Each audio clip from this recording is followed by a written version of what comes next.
sanctions qui ont été aussitôt, sur pression américaine, exigées contre la Russie, ont entraîné évidemment des mesures de rétorsion. D'abord, cela a fait souffrir évidemment en partie, surtout sur la Russie, mais celle-ci a de quoi réagir parce qu'elle est détentrice de matières premières.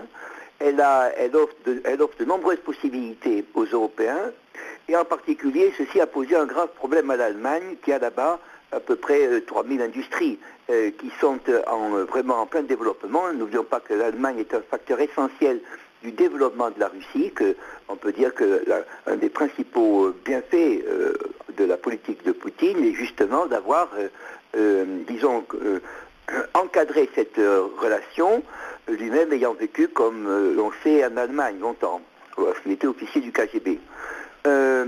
Ces mesures de rétorsion américaines, en réalité, visent aussi l'Europe. Un des conseillers de M. Poutine a dit que les Américains entendaient faire payer à l'Europe leur propre déficit monétaire et qu'ils envisageaient, les Américains, une ruine de nombreuses banques européennes de ce point de vue. Et il est certain que le choc de cette sorte de guerre avec la Russie, guerre économique, ne peut que, évidemment, favoriser cette tendance.